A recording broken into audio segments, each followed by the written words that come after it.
Episode में जाने से पहले मैं आप सबसे सिर्फ एक बात कहना चाहता हूं। अगर आपने इससे पहले वाली वीडियो अभी तक नहीं देखी है तो पहले उसे ज़रूर देख लीजिए, तभी आपको ये एपिसोड समझ आएगा। और सच कहूं, इससे मुझे भी आगे वीडियो बनाने की मोटिवेशन मिलती है। तो उम्मीद करता हूं कि आपने पहले वाले एपिसोड देख लिए होंगे। अब बिना देर किए चलिए शुरू करते हैं आज का एपिसोड। हमने पिछले एपिसोड में देखा था कि री में बेहोश होकर जमीन पर गिर गई थी, लेकिन इस एपिसोड में जैसे ही उसे होश आता है वो तुरंत उठकर भागने लगती है। उधर नैनी और उसकी दसिया लगातार पीछे से चिल्लाती रहती है, यंग लेडी रुक जाइए, आगे मत जाइए। लेकिन री में उनकी एक भी बात नहीं सुनती और सीधे घर से भाग जाती है और सीधा भीड़ की तरफ दौड़ पड़ती है। भीड़ के बीच उसकी नजर एक शख्स पर पड़ती है जिसे अरेस्ट करके लेकर जाया जा रहा था, और वो कोई और नहीं बल्कि बेक होता है। बेक को इस हालत में देखकर उसकी आंखों से आंसू निकल पड़ते हैं, लेकिन बेक को जिंदा देखकर उसे थोड़ी खुशी होती है। यहीं पर सीन बदल जाता है। अब हम झांग और रेवेन्यू मिनिस्टर को देखते हैं। मिनिस्टर झांग पर गुस्से में चिल्ला रहा होता है। वो कहता है, तुमने तो कहा था कि वो मर चुका है, फिर वो जिंदा कैसे बच गया? मैं उसे मार दूंगा। झांग जवाब देता है, नहीं, उसे मारने का ये सही टाइम नहीं है। वो अकेला ऐसा इंसान है जो उस बैटलफील्ड में उन बारबेरियंस से बच के आया है। अभी सब लोगों की नजर उसी पर है। ये सुनकर वो मिनिस्टर वहां से गुस्से में चला जाता है। तभी झांग उसे रोकते हुए कहता है कि बेवकूफी मत करो। अगर तुम अभी कोई बेवकूफी नहीं करोगे तो तुम आगे बहुत कुछ अचीव कर सकते हो। लेकिन वो एल्डर बिना कुछ कहे वहां से चला जाता है। फिर झांग मन में सोचता है, बेक ने अपने सुपीरियर को मारा है और उसे अरेस्ट एक ऐसे इंसान ने किया है जो किसी के अंडर काम नहीं करता। वो कहता है, मुझे अब बुरी फीलिंग्स आ रही हैं। फिर वो अपने पास खड़े एक आदमी से कहता है कि अगर रेवेन्यू मिनिस्टर मेरे काम के बीच में आए तो उसे मार डालना। वो आदमी अंधेरे में खड़ा होता है, इसलिए उसका चेहरा साफ दिखाई नहीं देता। वो सिर्फ इतना कहता है, जी सर। इसके बाद हम रेवेन्यू मिनिस्टर को देखते हैं जो सीधा जेल में पहुंच जाता है जहां बेक को बंद कर रखा था। वो बेक के पास जाकर उसे ताने मारते हुए कहता है, देखा, आखिर तुम जेल की सलाखों के पीछे पहुंच ही गए। फिर वो गुस्से में आगे कहता है, तुम्हें क्या लगता है कि सिर्फ जेल में बैठ जाने से मैं तुम्हें जिंदा छोड़ दूंगा? सिर्फ तुम्हें ही नहीं बल्कि उस लड़की और तुम्हारे पूरे खानदान को खत्म कर दूंगा। ये सुनते ही बेक गुस्से में जवाब देता है, अगर रीमे को जरा सी भी खरोच आई तो मैं तेरे साथ साथ तेरे पूरे खानदान को डिस्ट्रॉय कर दूंगा। वो एल्डर हंसते हुए कहता है, अभी तुम जेल के अंदर हो, इस वक्त तुम मेरा कुछ भी नहीं बिगाड़ सकते। तुम्हें तो यही मर जाना चाहिए। जाते जाते वो फिर से धमकी देता है, तुम जेल से बाहर निकलो, उससे पहले मैं सिर्फ उस लड़की को ही नहीं तुम्हें भी खत्म कर दूंगा। इतना कहकर वो वहां से चला जाता है। यहीं पर सीन बदल जाता है। अब हम जनरल को देखते हैं जो गुस्से में कमांडर से कहते हैं, तुम लोगों ने उसे गिरफ्तार कैसे कर लिया? जितनी जल्दी हो सके उसे वहां से बाहर निकालो। कमांडर जवाब देता है, मैं उसे बचा सकता हूं, लेकिन मेरी एक कंडीशन है। यह सुनकर जनरल हैरान होकर पूछते हैं, क्या कंडीशन? फिर कमांडर कहता है, सॉन्ग बेक, मुझे सॉन्ग बेक चाहिए। यह सुनकर जनरल कुछ देर के लिए शांत हो जाते हैं। फिर कमांडर कहता है, मुझे सब पता है, आप चिंता मत कीजिए, मैं उसका ध्यान रखूंगा और आप भी अपना ध्यान रखिए। वो लोग ऐसे ही चुप नहीं बैठेंगे। जनरल कहते हैं कि तुम तो पॉलिटिकल मैटर से दूर ही रहते हो, तो तुम्हें हमारी चिंता क्यों हो रही है? जिस पर कमांडर जवाब देता है कि मोयांग मेरे भाई जैसा ही था, तो उसके लिए मैं इतना तो कर सकता हूं। इतना कहकर वो वहां से चला जाता है। उसके बाद कैप्टन गुस्से से मन में कहते हैं, इस सब की जड़ वो झांग मुसांग है, मैं उसे किसी भी कीमत पर नहीं छोड़ूंगा।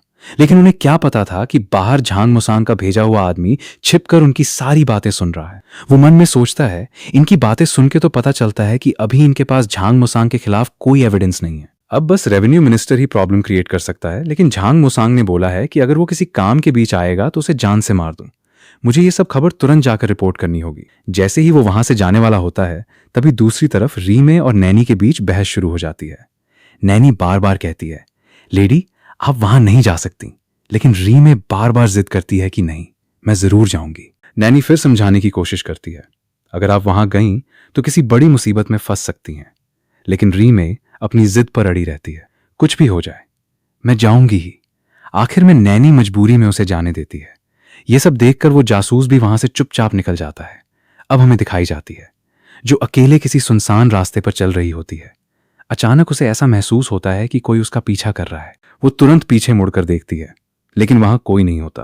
वो खुद से कहती है, शायद ये सिर्फ मेरा वहम है। लेकिन सच तो ये था कि वो लड़का सचमुच उसका पीछा कर रहा होता है, और इस लड़के का नाम गवान है।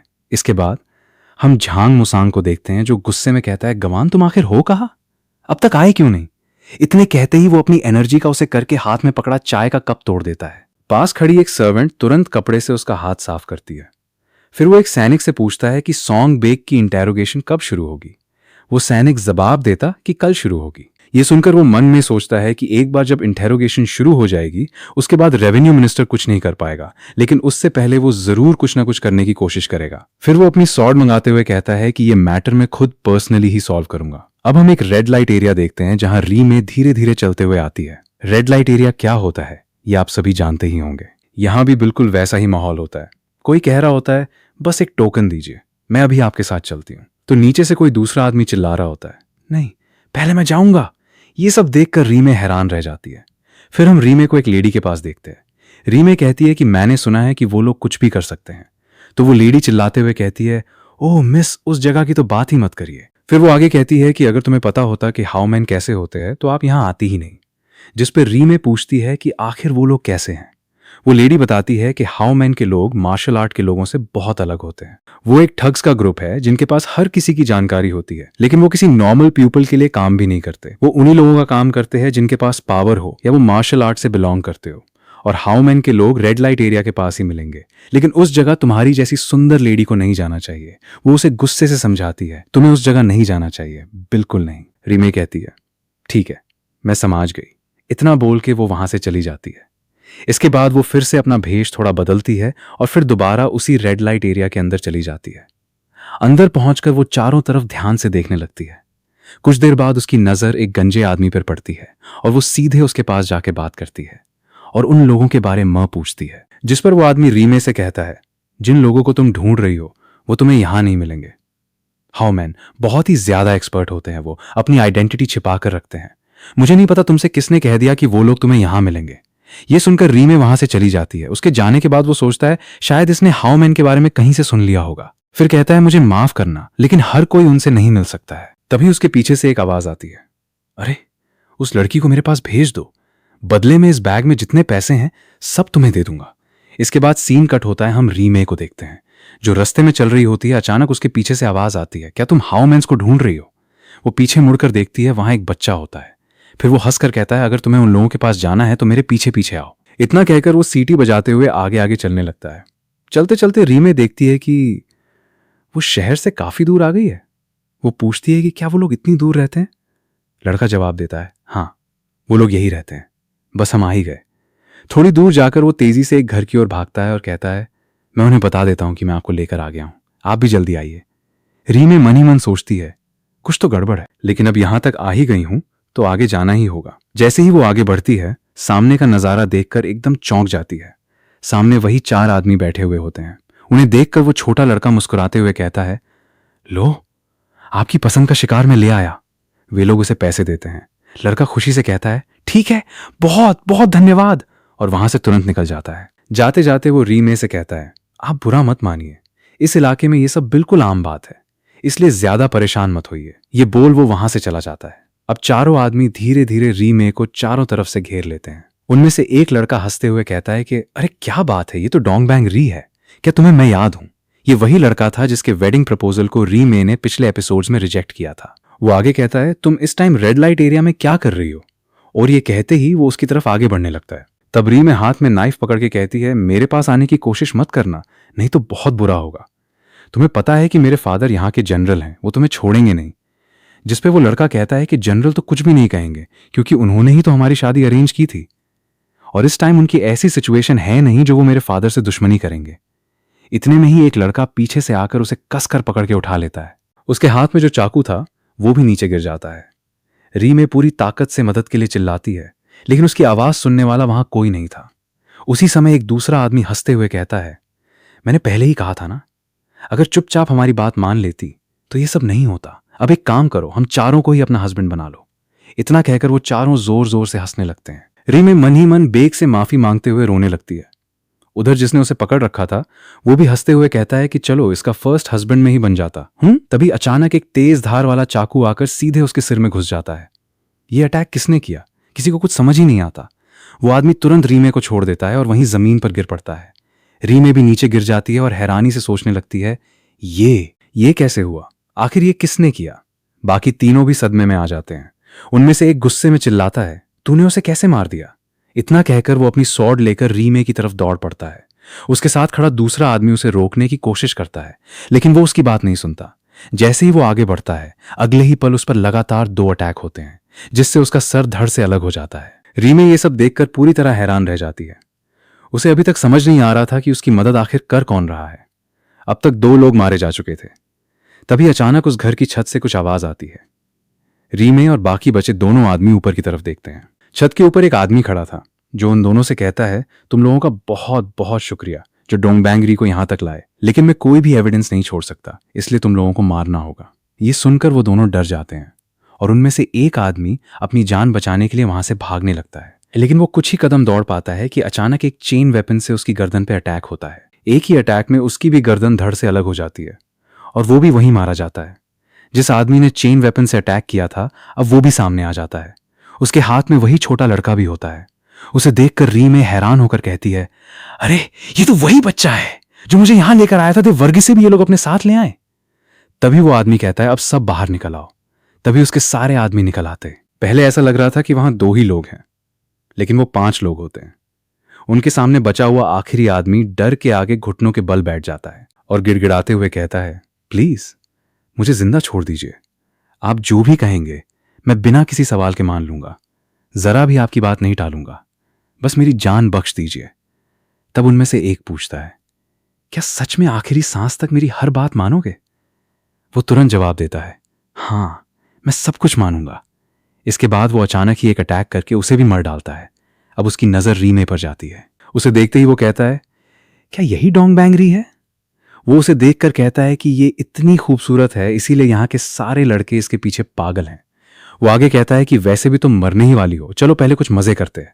तभी अचानक पीछे से चिल्लाने की आवाज आती है। वो पीछे मुड़कर देखता है किसी ने उसके 2 साथियों को मार डाला था और वो आदमी कोई और नहीं बल्कि गवान था। जो रीमे का पीछा करते हुए आया था वो तुरंत उस पर अपने चेन वेपन से अटैक करता है, लेकिन गवान फुर्ती से घूमकर ऊंची जंप लगा देता है जिससे चेन वाला हथियार जाकर एक पेड़ में फंस जाता है और गवान उस चेन पर खड़ा हो जाता है। जिसे देखकर वो आदमी डर के कहता है, ये तो वही आदमी लग रहा है, लेकिन वो यहां क्या कर रहा है? वो ये सब सोच ही रहा होता है। इतने में गवान एक ही अटैक में उसका सर धड़ से अलग कर देता है। इसके बाद वो मन में सोचता है कि मुझे भी नहीं पता कि मैं ऐसा क्यों कर रहा हूं। इसके बाद बाकी बचे 2 लोग गुस्से में उस पर अटैक करने दौड़ पड़ते हैं। वो अकेला उन दोनों से फाइट करता होता है। उधर रीमे अभी भी यही सोच रही होती है कि ये आखिर है कौन? मैं इसे जानती भी नहीं, फिर भी ये मेरी जान बचा रहा है। उनमें से एक कहता है कि मैं जानता हूं कि तू कोई ऑर्डिनरी मास्टर नहीं है, आखिर तू हमारे काम में इंटरफेयर क्यों कर रहा है? वो जवाब देता है कि ये मुझे भी नहीं पता, और इसके साथ ही वो दोनों को एक ही स्लैश अटैक में मार देता है। इसके बाद वो अपनी स्वॉर्ड वापस रखता है और रीमे की तरफ देखकर पूछता है, तुम ठीक तो हो? रीमे जवाब देती है, हाँ मैं बिल्कुल ठीक हूं। मुझे नहीं पता तुम कौन हो, लेकिन मेरी जान बचाने के लिए आपका दिल से बहुत बहुत धन्यवाद। वो कुछ देर तक रीमे को चुपचाप देखता रहता है। उस वक्त रीमे का चेहरे बेहद मासूम और प्यारा लग रहा था। उसे देखकर वो मन ही मन सोचता है, अब समझ में आया आखिर हर कोई इस लड़की को क्यों पाना चाहता है। इतना सोचकर वो तुरंत पीछे मुड़ जाता है और कहता है, मैंने तुम्हें बचा लिया है, अब बिना देर किए यहां से निकल जाओ। रीमे फिर एक बार कहती है, मेरी जान बचाने के लिए आपका बहुत बहुत धन्यवाद। लेकिन वो बिना कुछ बोले वहां से चला जाता है। रीमे भी अपना हुड पहनती है और वहां से निकल जाती है। यहीं पर सीन बदल जाता है। अब हम अंडरग्राउंड जेल को देखते हैं। वहां कुछ सैनिक आते हैं। उनमें से एक बेक से कहता है, चलो अब तुम्हारी इंटेरोगेशन का समय हो गया है। इसके बाद वे बेक के हाथों में हथकड़ी डालकर उसे बाहर ले जाते हैं। 3 लोग आगे चलते हैं और 2 लोग पीछे। बेक चुपचाप उनके साथ चलता रहता है, लेकिन उसके दिमाग में कुछ और ही चल रहा होता है। वो मन ही मन सोचता है, इतने रात की इंटेरोगेशन कैसे हो सकती है? इवन बैटलफील्ड में भी इतनी रात को इंटेरोगेशन नहीं होती है, चाहे कितना भी जरूरी क्यों ना हो। प्लस मेरी तो एक फॉर्मल इंक्वायरी होगी जिसमें हाई रैंकिंग ऑफिसर्स होते। पक्का यहां कुछ तो गड़बड़ है, और इनके चलने का तरीके से ये लोग सैनिक नहीं लग रहे हैं। तभी वो अचानक से सामने चल रहे 3 लोगों में से एक को जोरदार किक मार के उसे उसी जगह ढेर कर देता है और मुस्कुराते हुए कहता है, चलो एक तो गया। फिर उन सैनिक से कहता है, तुम लोग भी जल्दी जल्दी आओ। वो चारों एक साथ उस पर अटैक करते हैं, लेकिन बेक बिना हथियार के होता है, जिसकी वजह से वो उन सब की गर्दन पर एक एक करके के बीस्ट की तरह काट लेता है, जिसे देख वो लोग कहते हैं कि ये तो एक बीस्ट है। बेक सबको मारने के बाद रेवेन्यू मिनिस्टर की भी बात याद करता है, जब उसने बोला था कि मैं तुम्हें और रीमे दोनों को जान से मार दूंगा। इसके बाद वो कहता है कि मुझे जल्दी से रीमे के पास जाना चाहिए। तभी वहां रेवेन्यू मिनिस्टर भी 2 सैनिकों के साथ आ जाता है, जिसे देखकर बेक कहता है, चलो अब जब तुम आ ही गए हो तो तुम्हारा भी सर धड़ से अलग किया जाए। मिनिस्टर जवाब देता है कि देखते हैं कौन किसका सर काटता है। वो अपने सैनिकों से कहता है, जाओ और उसे जिंदा पकड़कर मेरे पास लेकर आओ, मैं खुद अपने हाथों से उसका सर धड़ से अलग करूंगा। इतना सुनते ही वो दोनों बेक पर अटैक करने चले जाते हैं। वो दोनों बेक पर अपनी अपनी स्वॉर्ड से लगातार अटैक करने लगते हैं और बेक उन सभी अटैक्स को डॉज कर रहा होता है। जिसे देख मिनिस्टर चिल्लाते हुए कहता है कि तुम दोनों एक निहत्थे इंसान को नहीं पकड़ पा रहे। वो दोनों लगातार एक के बाद एक अटैक करते रहते हैं और बेक बड़ी आसानी से उन सभी अटैक से बच रहा होता है। फिर वो उन हमलों से बचते हुए मन में सोचता है कि ये वही दोनों गार्ड हैं जो पहले भी उस लड़के के साथ घर आए थे। तभी उनमें से एक सैनिक गुस्से में चिल्लाते हुए बेक पर अटैक करता है, लेकिन बेक अपनी जगह से बिल्कुल भी नहीं हिलता, बल्कि उसी जगह बड़े आराम से खड़ा रहता है। जैसे ही वो सैनिक उसके पास आता है, बेक उसे एक जोरदार किक मार के वहीं ढेर कर देता है। जिसे देख दूसरा सैनिक गुस्से में चिल्लाते हुए बेक पर पीछे से अटैक करता है, लेकिन बेक अपनी जगह से हिलता तक नहीं और पहले वाले सैनिक की स्वॉर्ड को अपने पैर से उछाल के दोनों हाथों से पकड़ता है और पीछे से अटैक करने वाले सैनिक के सीधे पेट में घुसेड़ देता है, जिससे वो सैनिक भी वहीं मर जाता है। ये सब देखकर मिनिस्टर हैरान हो जाता है और सोचता है इस लड़के ने अकेले ही उन दोनों को मार डाला। मुझे जल्दी से यहां से निकलना होगा। ये लड़का इंसान नहीं है, एक बीस्ट है। और उसे बेक एक टाइगर के रूप में दिखने लगता है। वो जल्दी से अपनी जान बचा के वहां से भागने लगता है। जिसे देख बेक कहता है, तुम्हें क्या लगता है मैं तुम्हें छोड़ दूंगा? लेकिन अचानक ही बेक शॉक हो जाता है क्योंकि सामने ही रीमे खड़ी होती है। वो हैरानी से मन में सोचता है रीमे यहां क्या कर रही है, लेकिन वो मिनिस्टर रीमे को देखते ही खुश हो जाता है और उसे पकड़ने के लिए उसकी ओर भागने लगता है। लेकिन अचानक उस पर कई सारे स्वॉर्ड स्लैश से अटैक होता है और वो भी उसी वक्त वहां मर जाता है। फिर हम एक इंसान को देखते हैं जो मास्क लगाए होता है। वो और कोई नहीं बल्कि झांग मुसांग ही होता है जो मास्क लगा के आया होता है। वो मन में कहता है, मैंने पहले ही बोला था मेरे काम के बीच में बिल्कुल भी मत आना। इसके बाद वो रीमे को देखता है जो ये सब देखकर बहुत ही ज्यादा डरी हुई थी। उसे देखकर वो बोलता है कि अब पता चला कि स्टेट के सारे लड़के इसके पीछे क्यों पड़े रहते हैं, आखिर ये है ही इतनी ब्यूटीफुल। वो आगे सोचता है कि अगर मैं इस लड़की का इस्तेमाल करूं तो जनरल को अपने आगे झुका सकता हूं। इसके बाद वो रीमे की तरफ अपना हाथ बढ़ाते हुए कहता है कि लो मेरा हाथ पकड़ो, मैं तुम्हें पूरी दुनिया का के दूंगा। ये सब सुनकर और देखकर रीमे बहुत ज्यादा हैरान होती है। इतने में ही बेक अपने हाथों में स्वॉर्ड पकड़ के तेजी से झांग मोसांग की ओर उसे मारने को दौड़ता है और जैसे ही वो उछल के अटैक करने वाला होता है, वैसे हर मोसांग अपनी स्वॉर्ड निकालते हुए बोलता है, मुझे तो लगा था कि तुम एक बीस्ट हो, लेकिन क्या बात है, तुम्हें तो स्वॉर्ड भी चलानी आती है। इसके साथ ही वो बेक पर एक पावरफुल अटैक करता है। बेक जल्दी से उस अटैक से बचते हुए पीछे की ओर वापस हो जाता है। वो बेक पर फिर से अटैक करता है, जिस अटैक को बेक मुश्किल से डोज कर पाता है। बेक मोसांग की स्वॉर्ड देख के हैरान होकर कहता है, ये स्वॉर्ड तो स्नेक स्वॉर्ड है। इसके बाद वो जल्दी से एक टेक्निक का यूज कर डोज कर लेता है, जिसे देख मोसांग काफी इंप्रेस होता है और कहता है, जब तुमने ये अटैक डोज कर लिया है तो चलो अब इस अटैक से भी बच के दिखाओ। अगर तुमने इस अटैक को डोज कर लिया तो मैं तुम्हें जिंदा छोड़ दूंगा। ये कहते ही वो 4 ड्रैगन बाइंड टेक्निक से उस पर पावरफुल अटैक करता है, जिसे देख बेक और रीमे दोनों ही शॉक हो जाते हैं। इसके बाद चारों तरफ धुआं फैल जाता है। थोड़ी देर बाद हम बेक को देखते हैं जिसने इस अटैक को भी डोज कर लिया होता है, लेकिन उसकी हालत देख के ऐसा लगता है जैसे उसमें अब उसकी फाइट करने वाली हालत नहीं है। झांग भी शौक होकर पूछता है, क्या तुम किसी मार्शल फैमिली से बिलोंग करते हो?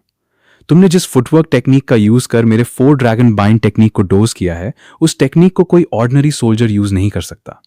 बेक गुस्से से मन में सोचता है, फिर से मैंने सॉन्ग फैमिली की टेक्निक का यूज किया, मुझे वो फिर से क्यों याद आई जिन्हें मैं भूलना चाहता हूं। इसके बाद मोसांग कहता है कि चोरो जैसे भी किया हो तुमने, लेकिन मैंने प्रॉमिस किया था कि तुम्हें जिंदा छोड़ दूंगा, इसलिए मैं तुम्हें आज जिंदा छोड़ देता हूं। इसके बाद वो कहता है, मैंने सुना है कि मार्शल जनरल के तुम अडॉप्टेड सन हो, लेकिन क्या तुम दोनों सच में एक दूसरे को भाई बहन मानते हो? वैसे गाइज ये बोल तो सही रहा है, जनरल ने बेक को गोद लिया है, इसका मतलब ये दोनों भाई बहन होने चाहिए, लेकिन इन दोनों का तो अलग ही सीन है। फिर वो बोलता है, उसकी आंखों में एक बहन का भाई के लिए प्यार दिख ही नहीं रहा, तुम दोनों के बीच भाई बहन वाला प्यार दिख ही नहीं रहा। मैं तुम्हें क्रिटिसाइज नहीं कर रहा, मैं तो बस सच बोल रहा हूं। लेकिन बेक तो उसकी बातों पर ध्यान ही नहीं दे रहा था। वो अचानक मन में सोचता है, मुझे पता चल गया कि आखिर इस इंसान की ट्रू आइडेंटिटी क्या है, जो ग्रैंड मार्शल जनरल के नाम को इतना लाइटली ले और इसके बोलने का तरीका बहुत ही फॉर्मल है। इसके साथ ही इसकी मार्शल स्किल इतनी बेहतरीन है। ये और कोई नहीं बल्कि एम्परर का एडवाइस मिनिस्टर झांग मोसांग ही है। यही वो इंसान है जिसकी वजह से ये सब हुआ और ग्रैंड मार्शल जनरल का सबसे बड़ा एनिमी। इसके बाद झांग मोसांग कहता है, अगर तुम चाहो तो तुम मेरे साथ काम कर सकते हो, अगर तुम मुझे ज्वाइन करोगे तो मैं तुम्हारे ड्रीम्स को पूरा करने में तुम्हारी मदद करूंगा। जिसे सुन बेक कुछ भी नहीं बोलता। अचानक पीछे से कुछ आवाज आती है। वो दोनों पीछे देखते हैं तो वो कमांडर अपने सैनिकों के साथ वहां आ गया होता है। उन सबको आता देख मोसांग कहता है, चलो हमारी बातें अब यही खत्म होती है, और वहां से जाने लगता है। लेकिन जाते जाते कहता है कि जो मैंने बोला है उस बात को ध्यान से सोचना। बेक उसे जाते हुए देखता है और खड़ा होता है। अचानक री में दौड़ के उसके पास आके उसे गले लगा लेती है और कहती है कि तुम ठीक तो हो, अब मैं तुम्हें कहीं नहीं जाने दूंगी।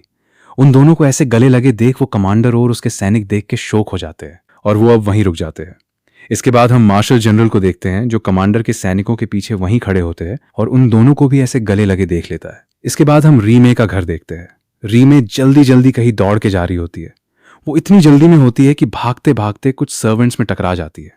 उनमें से एक पूछती है, यंग लेडी, आप इतनी जल्दी में कहाँ जा रही हो और आज इतनी खुश क्यों लग रही हो? जिस पर वो खुश होकर जवाब देती है, आज वो आ रहा है। वो पूछती है कौन आ रहा है, लेकिन वो उनको बिना जवाब दिए वहां से चली जाती है और भागते भागते एक रूम के बाहर रुकती है। और जैसे ही रूम का गेट खोल के खुश होकर बोलती है, चलो सॉन्ग बेक खाना खाने चलते हैं, लेकिन उसे बेक अंदर कहीं दिखाई नहीं देता। इसके बाद सीन कट होकर दूसरी जगह दिखाया जाता है। वहां दो लोग साथ साथ चलते हुए दिखाई देते हैं। वे और कोई नहीं बल्कि बेक और जनरल होते हैं। दोनों काफी देर तक चुपचाप चलते रहते हैं। बेक मन ही मन कहता है कि मार्शल जनरल को क्या हुआ जो अचानक मुझे ऐसे वॉक करने के लिए ले आए। तभी अचानक जनरल बोलते हैं, तुमने जो कुछ भी किया है उसके लिए मैं तुम्हारा बहुत बहुत शुक्रिया। बेक जवाब देता है, दादाजी मैंने ऐसा क्या किया है जो आप मुझे शुक्रिया बोल रहे हैं? जनरल जवाब देते हैं, तुमने मोयांग के साथ हुए विश्वासघात का बदला लिया। मोयांग मेरे लिए मेरे बेटे जैसा था। मैं अपनी पोजीशन की वजह से उसके लिए कुछ नहीं कर पाया, लेकिन तुमने किसी की भी परवाह किए बिना उसका रिवेंज लिया। उन लोगों को जान से मारकर उसी के लिए मैं तुम्हारा धन्यवाद कर रहा हूं। और तुमने रेमी की जान भी बचाई है। बेक शांत आवाज में कहता है, सर ये सब तो मेरा कर्तव्य था। दादाजी कुछ देर सोचते हैं और फिर कहते हैं, मैं तुमसे आखिरी बार एक और काम करवाना चाहता हूं। अगर तुम वो काम कर दो तो बदले में तुम्हें जो चाहिए वो मैं तुम्हें दूंगा। बेक पूछता है, बताइए जनरल, मुझे क्या करना है? वो जवाब देते हैं कि मुझे बर्बेरियन के हेड तजार का कटा हुआ सर चाहिए। बेक यहां इसके लिए हाँ करता है या मना है हमें कुछ नहीं बताया जाता। और ये एपिसोड भी यहीं एंड हो जाता है। तो दोस्तों, मिलते हैं अगले एपिसोड में। मैं कोशिश करूंगा कि अगला एपिसोड जितनी जल्दी हो सके आपके लिए लेकर आऊं। बस आप लोग अपना प्यार और सपोर्ट ऐसे ही बनाए रखिए। मेरे लिए वही सबसे बड़ी बात है। और हाँ, वीडियो पसंद आए तो लाइक, शेयर, सब्सक्राइब और हाँ, कमेंट करना बिल्कुल मत भूलिए। चलिए अब मिलता हूं अगले वीडियो में। तब तक के लिए बाय बाय।